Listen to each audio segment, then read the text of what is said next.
Hi guys, welcome back to my YouTube channel. It's nice to see you guys back again. So today we're going to be continuing on our series of learning about Bible characters. And our Bible character this time is David. And for David, we're going to do it quite differently. So we're going to go chapter by chapter to know about David. And the story of David starts from 1 Samuel 16. And I'm going to be reading chapter by chapter, and if there's something that needs to be translated, something that needs to be explained, I'm going to explain it. I'll explain it with the help of this app, Enjoying Word. It has Bible commentaries. It helps you understand the Bible very well. I'm going to put the link down in the video. Alright, so we're going to start with 1 Samuel chapter 16. Samuel anoints David. So, the Lord said to Samuel, "How long will you mourn for Saul, since Saul was the previous king?" Since the Israelites, they wanted a king. Meanwhile, they had God to protect them. So God told Samuel to appoint Saul. He appointed Saul. Saul started following God. At a certain point, he diverted and started doing what he himself wanted. So the Spirit of the Lord had departed from Saul, and Samuel was feeling very bad.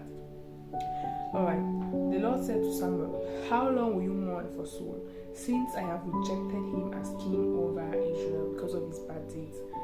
Fill your horn with oil and be on your way.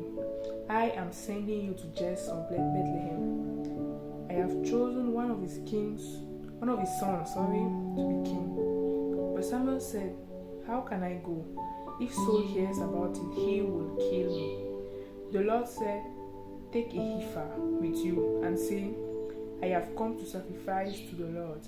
Invite Jesse in the sacrifice, and I will show you what to do. You are to anoint for me the one I indicate." So God wanted to choose his next king among the sons of Jesse. So he told Samuel to take oil, so that he's going to show him who to anoint as the next king. Samuel did what the Lord said. When he arrived at Bethlehem, the elders of the town trembled when they met him. They asked, "Do you come in peace?" Samuel replied, "Yes, in peace. I have come to sacrifice to the Lord. Consecrate yourselves and come to the sacrifice with me." Then he consecrated Jesse and his sons and invited them to the sacrifice. When they arrived, Samuel saw Eliab and thought, "Surely the Lord's anointed stands here before the Lord." But the Lord said to Samuel, "Do not consider his appearance or his height, for I have rejected him."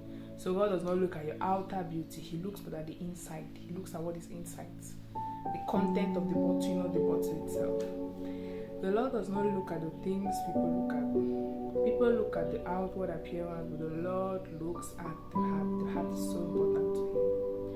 Then Jesse called Abinadab and had him pass in front of Samuel.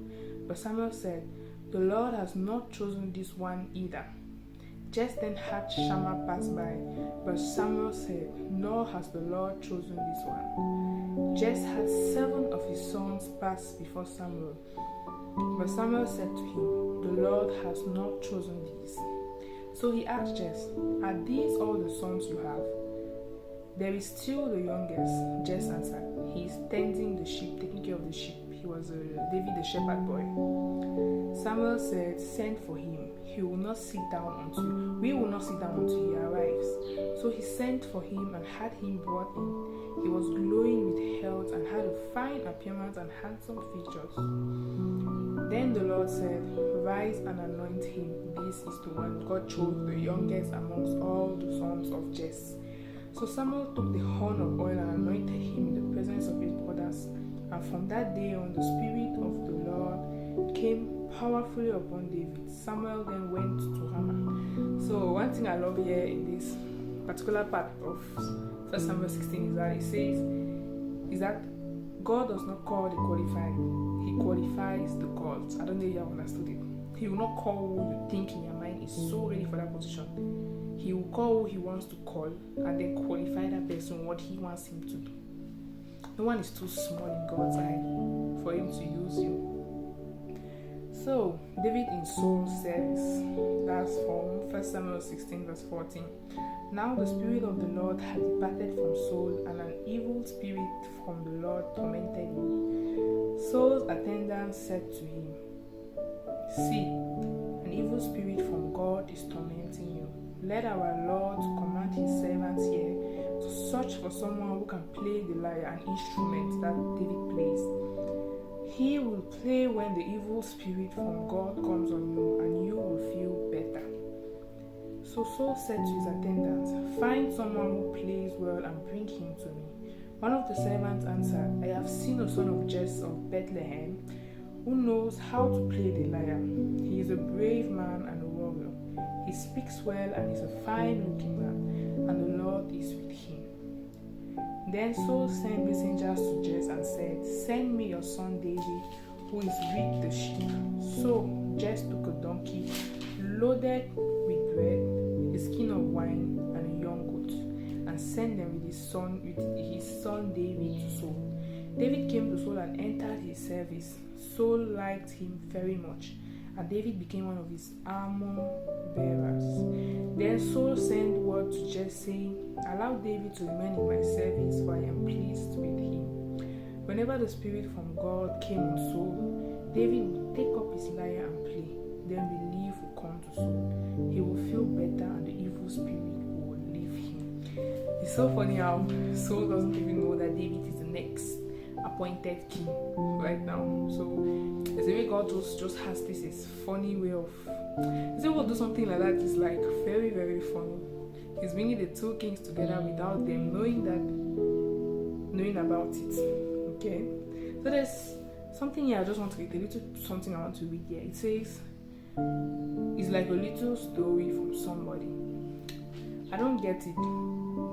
Kelsey really isn't that pretty, and she's terrible at sports, but she's the most popular girl at my school. She also has a ton of friends around her.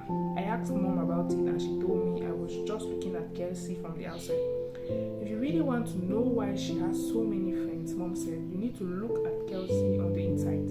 So Mom and I have both been trying to see Kelsey's insides this week. I've noticed that Kelsey cares about people. Mom mentioned that Kelsey puts others first, and she can tell by how Kelsey treats others that she has a kind heart. I've been thinking that I would rather be known for the kind of person I am than for being pretty or good at sports. So a little passage. God looks at the inside. He doesn't look at the outside. The outside appearance does not concern you. Your heart and your desire to want to be with Him is going to show how God is going to use you. So, thank you guys.